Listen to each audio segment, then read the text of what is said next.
Kerajaan Kediri merupakan salah satu kerajaan besar di Nusantara. Kekuasaan kerajaan Kediri sangat luas, hingga seluruh Pulau Jawa dan sebagian Sumatera. Bahkan pengaruh kerajaan Hindu ini sangat kuat, sehingga mengalahkan pengaruh kerajaan Sriwijaya.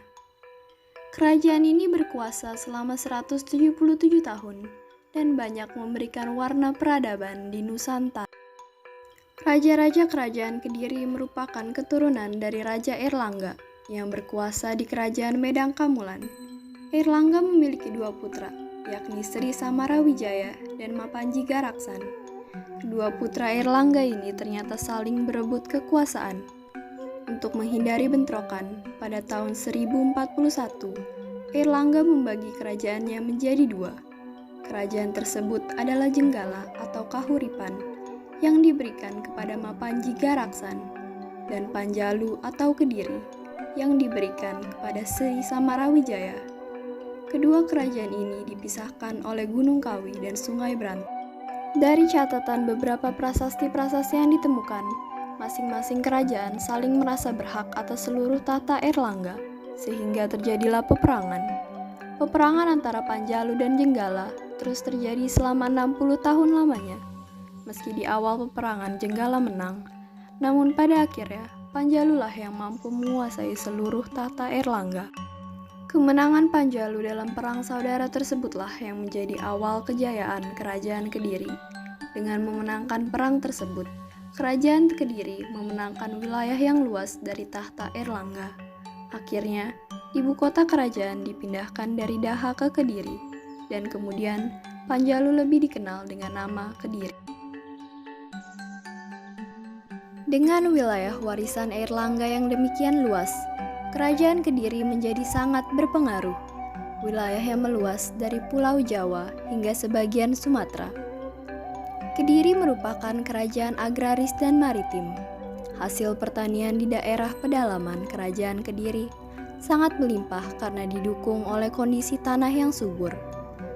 Hasil pertanian yang melimpah memberikan kemakmuran bagi rakyat.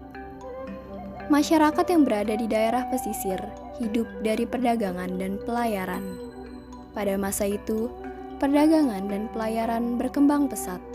Para pedagang Kediri sudah mulai melakukan hubungan dagang dengan Maluku dan Sriwijaya. Sungai Berantas banyak digunakan untuk lalu lintas perdagangan antar daerah pedalaman dan daerah pesisir. Selepas kepemimpinan Raja Jayabaya, Kediri mengalami kemunduran. Pada masa pimpinan Raja Kertajaya, kerajaan Kediri runtuh. Keruntuhan ini karena adanya pertentangan dengan kaum Brahman. Brahmana menganggap Kertajaya telah melanggar agama dan memaksa menyembahnya sebagai dewa.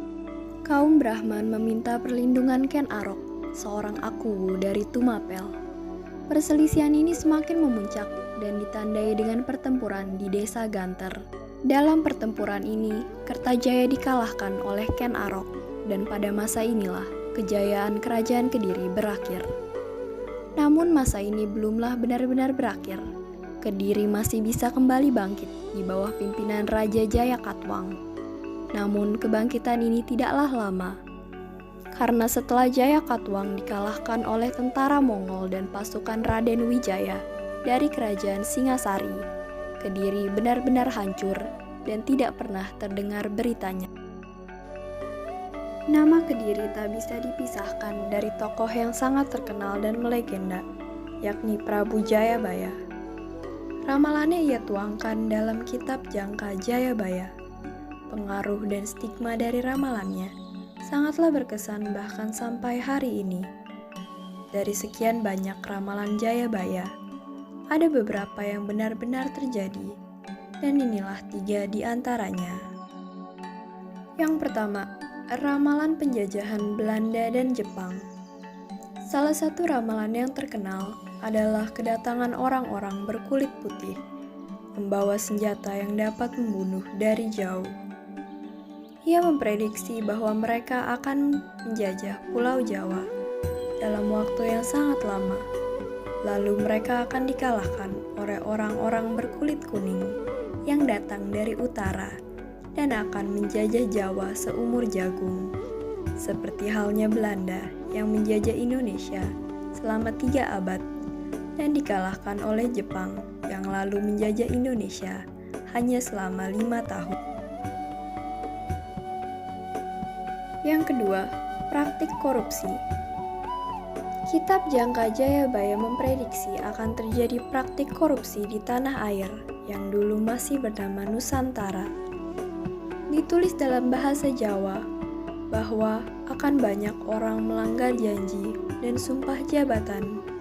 Banyak manusia yang hanya mengutamakan uang, lupa peri kemanusiaan, lupa kebaikan, dan lupa saudara. Interpretasi yang sekiranya sangat tepat untuk para koruptor masa kini. Lalu ramalan yang paling terkenal dari ramalan Jayabaya, ramalan Notonegoro. Jayabaya juga telah memprediksi pemimpin Indonesia di era modern yang dikenal dengan istilah Notonegoro. Karena tak ada penjelasan lebih lanjut, terdapat banyak interpretasi terhadap hal tersebut. Satu teori mengatakan bahwa Notonegoro menunjukkan suku kata terakhir dari nama-nama Presiden Indonesia. Namun hal itu tidak sepenuhnya benar. Presiden ketiga, B.J. Habibie, tak memiliki akhiran "ne" dalam namanya. Abdurrahman Wahid yang menjadi pemimpin Indonesia keempat juga tak memiliki akhiran "gu". Karena banyaknya interpretasi, ramalan Notonegoro menjadi ramalan yang terus ramai diperbincangkan sampai detik ini. Terlepas dari percaya atau tidak, bangsa yang besar adalah bangsa yang menghargai sejarahnya.